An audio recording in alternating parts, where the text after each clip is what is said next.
আসসালামু আলাইকুম। টেকনিক্যাল আজাদ চ্যানেলের পক্ষ থেকে আপনাকে স্বাগতম। আপনি নেট ব্রাউজ করার জন্য এমবি কিনছেন, খুব সহজেই আপনার এই এমবি চলে যাচ্ছে বা ফুরিয়ে যাচ্ছে। কিভাবে ফুরিয়ে যাচ্ছে, কখন ফুরিয়ে যাচ্ছে আপনি কিছুই বুঝতে পারতেছেন না। আপনি যদি এরকম সমস্যার সম্মুখীন হয়ে থাকেন, আজকের ভিডিওটি আপনার জন্যই। আপনি চাইলে এ ধরনের সমস্যা খুব সহজেই সমাধান করে নিতে পারবেন। আজকের পুরো টিউটোরিয়াল জুড়ে আপনাদের সাথেই থাকছি আমি কে আজাদ। একটা কথা বলে রাখি, আপনি যদি আমার চ্যানেলে নতুন হয়ে থাকেন চ্যানেলটি সাবস্ক্রাইব করবেন, আর যদি অলরেডি সাবস্ক্রাইব করেই থাকেন থ্যাংক ইউ সো মাচ। কথা না বাড়িয়ে চলুন যাওয়া যাক মোবাইল স্ক্রিনে।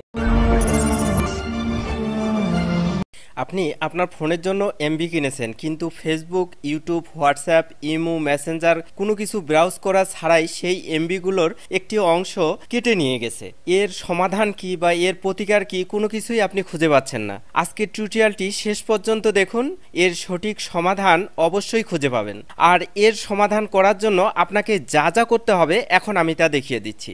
এর জন্য আপনাকে কয়েকটি সেটিংস পরিবর্তন করতে হবে। দেখুন, এই যে সেটিংস অপশন দেখতে পাচ্ছেন, এই সেটিংস অপশনে ক্লিক করে নিতে হবে। আমি সেটিংস অপশনে ক্লিক করে দিচ্ছি এই সমস্যা সমাধানের জন্য। দেওয়ার পর এরকম একটি ইন্টারফেস আমার সামনে চলে এসেছে। উপরে লক্ষ্য করুন কানেকশনস, এখানে কানেকশন নামে একটি লেখা দেখা যাচ্ছে। আপনার ফোনে কানেকশনস অ্যান্ড শেয়ারিং নামে একটি লেখা থাকতে পারে, যাই থাকুক না কেন এখানে ক্লিক করে দেবেন। দেওয়ার পরে এরকম একটি ইন্টারফেস আপনার সামনে চলে আসবে। একটু নিচে স্ক্রল ডাউন করে আসবেন, এসে একটি অপশন আপনারা খুঁজে পাবেন ডাটা ইউজেস। এই ডাটা ইউজেস অপশনে ক্লিক করে দিতে হবে। আমি এখানে ক্লিক করে দিলাম। দেওয়ার পর এরকম একটি ইন্টারফেস আমার সামনে চলে এসেছে। এখন একটু স্ক্রল ডাউন করে আসবো, এসে খুঁজে পাবো মোবাইল ডাটা ইউজেস নামে একটি অপশন, এখানে ট্যাপ করে নিতে হবে। আমি মোবাইল ডাটা ইউজেস অপশনে ক্লিক করে দিলাম। দেওয়ার পরে একটু লোড নেবে, নিয়ে এরকম একটি ইন্টারফেস আমার সামনে চলে আসবে। এখন একটু স্ক্রল ডাউন করে আসবো, দেখুন এখানে আমার সকল অ্যাপস রয়েছে, যেই অ্যাপসগুলো আমার ডাটাগুলো কেটে নিয়ে যাচ্ছে কোনো কিছু ব্রাউজ করা ছাড়াই। আমি এই অ্যাপসটাকে দেখাই দিচ্ছি কিভাবে আপনি সমস্যা সমাধান করবেন। অ্যাস ক্যালকুলেটর নামে যে অ্যাপসটা রয়েছে এখানে আমি ট্যাপ করে নিচ্ছি। এটা ক্লিক করে আমি ডাটাটা বন্ধ করে দেব, অর্থাৎ ব্যাকগ্রাউন্ড ডাটাটা বন্ধ করব, যাতে ব্যবহার না করলেও যে ডাটাটা কেটে নিচ্ছে এটা বন্ধ করে দেব। এজন্য এলাউ ব্যাকগ্রাউন্ড ডাটা ইউজেস, দেখুন এলাউ ব্যাকগ্রাউন্ড ডাটা ইউজেস এই অপশনটা বন্ধ করে দেব। এটা বন্ধ করে দেওয়া মাত্রই নিজে থেকেই আর কখনো আমার ডাটাগুলো খাবে না। এভাবে আপনার প্রতিটা অ্যাপসে যদি ব্যাকগ্রাউন্ড ডাটা বন্ধ করে রাখেন তাহলে অতিরিক্ত এমবি খরচ আর হবে না। আশা করি এভাবে আপনারা আপনাদের প্রতিটি অ্যাপসে ব্যাকগ্রাউন্ড ডাটাটা অফ করে রাখবেন। প্রথম সেটিংয়ের কাজ আমার শেষ, এখন দ্বিতীয় সেটিংসের কাজ করে নিতে হবে। দ্বিতীয় সেটিংসের কাজ করার জন্য আমাকে যা করতে হবে, গুগল প্লে স্টোরটি রয়েছে এখানে ক্লিক করে নিতে হবে। আমার ফোনে এই যে গুগল প্লে স্টোরটি দেখতে পাচ্ছেন, এখানে ক্লিক করে আমি দ্বিতীয় সেটিংসটির কাজ করে নেব। দেখুন আমি প্লে স্টোরে ক্লিক করে দিলাম। দেওয়ার পরে এরকম একটি ইন্টারফেস আমার সামনে চলে এসছে। উপরের দিকে একটু লক্ষ্য করুন, এখানে প্রোফাইল আইকনটা দেখাচ্ছে, অর্থাৎ আমার জিমেলের যে প্রোফাইল আইকনটা রয়েছে এটা দেখাচ্ছে। এখানে আমাকে ট্যাপ করে নিতে হবে। আমি জিমেলের প্রোফাইল আইকনে ক্লিক করে নিলাম। নেওয়ার পর এরকম একটি ইন্টারফেস আমার সামনে চলে এসছে। এখন একটু নিচের দিকে লক্ষ্য করুন, সেটিংস নামে একটি লেখা দেখাচ্ছে। এই সেটিংস লেখার উপর আমাকে ক্লিক করে নিতে হবে। আমি সেটিংস লেখার উপর ক্লিক করে দিচ্ছি সেটিংসটি পরিবর্তন করার জন্য। করার পর এরকম একটি ইন্টারফেস আমার সামনে চলে এসছে। এখন সোজা উপরের দিকে লক্ষ্য করুন, নেটওয়ার্ক অ্যান্ড প্রিফারেন্সেস নামে একটি লেখা রয়েছে। এই অপশনে ক্লিক করে নিতে হবে পরবর্তী স্টেপে যাওয়ার জন্য। আমি নেটওয়ার্ক অ্যান্ড প্রিফারেন্সেস যে অপশনটি রয়েছে এটার উপর ক্লিক করে নিচ্ছি। এটার উপর ক্লিক করার পর এরকম একটি ইন্টারফেস আমার সামনে চলে এসছে। এখন একটু স্ক্রল ডাউন করে আসবো, এসে এখানে দেখুন অটো আপডেট অ্যাপস নামে একটি অপশন রয়েছে, এখানে ক্লিক করে নিতে হবে। অটো আপডেট অ্যাপসের উপর আমি ক্লিক করে দিচ্ছি পরবর্তী স্টেপে যাওয়ার জন্য। দেখুন এরকম একটি ইন্টারফেস আমার সামনে চলে এসছে। এখন একটু নিচের দিকে যদি লক্ষ্য করি তাহলে খুঁজে পাবো update over wifi only. Update over wifi only এটা ক্লিক করা আছে। আমরা এটা পরিবর্তন করে দিয়ে ডোন্ট অটো আপডেট অ্যাপস নামে যে অপশনটি রয়েছে এটা ক্লিক করে দেব। ডোন্ট অটো আপডেট অ্যাপস এই অপশনে ক্লিক করে দেওয়া মাত্রই আমার ফোনের সকল সেটিংসের কাজ শেষ হয়ে যাবে। আর এভাবে আমার মোবাইলের যে ডাটাগুলো অপচয় হয় তার কখনোই অপচয় হবে না। আমার যখন প্রয়োজন হবে ঠিক তখনই আমার অ্যাপসগুলো আপডেট করে নিতে পারবো। আমি এই অপশনটা ক্লিক করে দিয়ে বের হয়ে আসলাম। এখন আমার প্রয়োজন হতে পারে কখনো অ্যাপসগুলো আপডেট করার জন্য। যদি প্রয়োজন হয় তাহলে কিভাবে আপডেট করবেন? আপডেট করার জন্য সোজা প্লে স্টোরে চলে যাবেন। যে প্রয়োজনীয় অ্যাপসটি আপনি আপডেট করতে চাচ্ছেন তা আপডেট করার জন্য প্লে স্টোরে গিয়ে সোজা উপরে আবার প্রোফাইল আইকন আইকনটা রয়েছে সেখানে ক্লিক করে দিতে হবে। এই যে প্রোফাইল আইকনটা, এটার উপর ক্লিক করে দিতে হবে। আমি প্রোফাইল আইকনের উপর ক্লিক করে দিচ্ছি।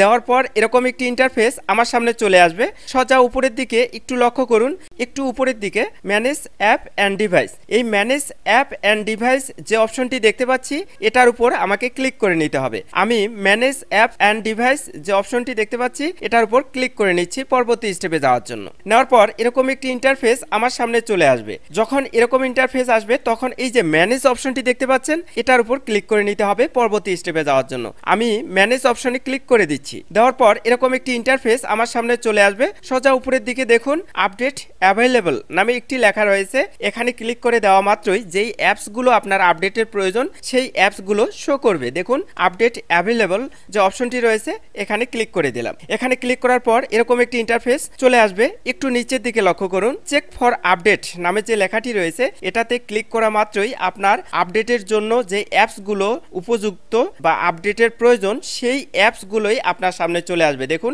চেক ফর আপডেট, এখানে ক্লিক করলে আপডেটের জন্য যেই অ্যাপসগুলো প্রয়োজন ঠিক সেই অ্যাপসগুলো বেছে বেছে আপনার হোয়াটসঅ্যাপ হতে পারে, ইমো হতে পারে, মেসেঞ্জার হতে পারে, যেই অ্যাপসগুলো আপনার আপডেট প্রয়োজন ঠিক সেই অ্যাপসগুলো আপডেট দিয়ে নেবেন।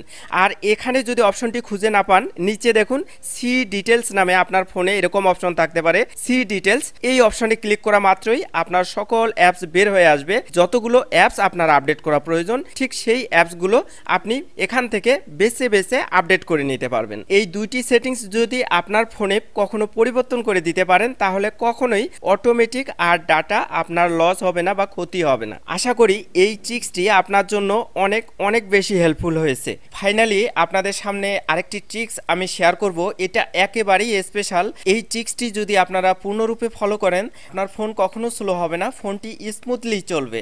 আশা করি এই ট্রিক্সটিও আপনারা ফলো করবেন। আমি গ্যালারিতে ক্লিক করে দিলাম। গ্যালারিতে ক্লিক করার পরে এরকম একটি ইন্টারফেস আমার সামনে চলে এসেছে। এখন একটু নিচের দিকে লক্ষ্য করুন, একটু নিচের দিকে বা উপরেও হতে পারে, আপনার ফোনে উপরে অ্যালবাম নামে একটি লেখা থাকতে পারে। আপনি যখন গ্যালারিতে ক্লিক করবেন তারপর এই জায়গাতে লক্ষ্য করবেন যে অ্যালবাম নামে লেখা রয়েছে, ঠিক এখানে ক্লিক করে দেবেন। ওই জায়গায় যদি অ্যালবাম না থাকে তাহলে নিচের দিকে একবারে শেষে লক্ষ্য করুন অ্যালবাম রয়েছে, এখানে ক্লিক করবেন। আপনার ফোনে যেখানে অ্যালবাম লেখা গ্যালারিতে ক্লিক করার পর অ্যালবাম রয়েছে ঠিক সেই জায়গায় ক্লিক করতে হবে। আমি অ্যালবামে ক্লিক করে দিচ্ছি। এই যে দেখুন অ্যালবাম, এখানে ক্লিক করলাম। ক্লিক করার পরে এরকম ইন্টারফেস আপনার চলে আসবে। একটু নিচের দিকে স্ক্রল ডাউন করে আসবেন, এসে এখানে লক্ষ্য করুন আপনার রিসাইকেল বিন বা ট্রিজ বিন এরকম কোনো লেখা থাকবে এই জায়গাটাতে। যদি এখানে রিসাইকেল বিন বা ট্রিজ বিন এরকম কোনো লেখা না থাকে তাহলে চিন্তার কোনো কারণ নেই। একটু ডান দিকে নিচে কর্নারে লক্ষ্য করবেন 3 লাইন নামে একটি অপশন রয়েছে, সেখানে ক্লিক করলেই রিসাইকেল বিন বা ট্রিজ বিন অপশনটি আপনার খুঁজে পাবেন। এই যে নিচে দেখুন এই যে 3 লাইন অপশন রয়েছে, আমার যেহেতু এখানে রিসাইকেল বিন নাই এই 3 লাইন অপশনে খুঁজে পাবো আমরা। এই যে 3 লাইন অপশন এখানে ক্লিক করে দিচ্ছি। এখানে ক্লিক করার পর এরকম একটি ইন্টারফেস আমার সামনে চলে আসবে।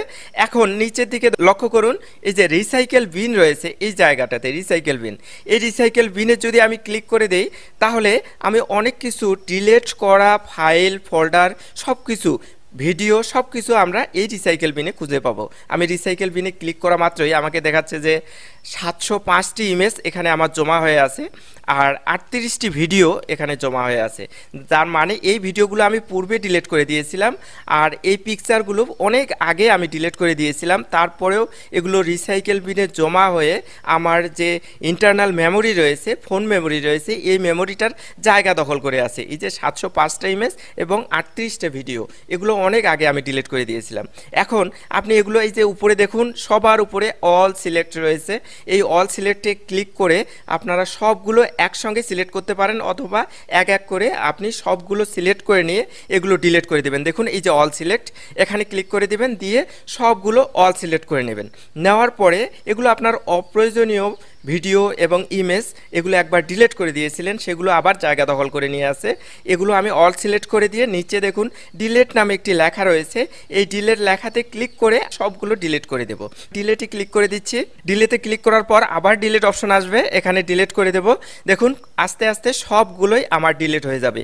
এই কাজ আপনি যদি আপনার ফোনের করে থাকেন তাহলে অবশ্যই আপনার ফোন মেমোরি ফাঁকা হয়ে যাবে এবং ইন্টারনাল মেমোরি আর কখনো ফুল দেখাবে না। আশা করি এই টিপ অ্যান্ড ট্রিক্সগুলো আপনার অনেক অনেক বেশি ভালো লেগেছে। এরকম নিত্য নতুন চমৎকার টিপ অ্যান্ড ট্রিক্স পেতে টেকনিক্যাল আজাদ চ্যানেলটি সাবস্ক্রাইব করে পাশে থাকবেন। ইনশাআল্লাহ আমাদের প্রতিটি টিপ অ্যান্ড ট্রিক্স আপনার জন্য অনেক অনেক বেশি হেল্পফুল হবে। আজকের টিউটোরিয়ালটি যদি ভালো লেগে থাকে চ্যানেলটি সাবস্ক্রাইব করবেন, লাইক কমেন্ট শেয়ার করে বন্ধুদের দেখার সুযোগ করে দেবেন। ভালো থাকবেন, সুস্থ থাকবেন এই প্রত্যাশায় শেষ করছি। আল্লাহ হাফেজ।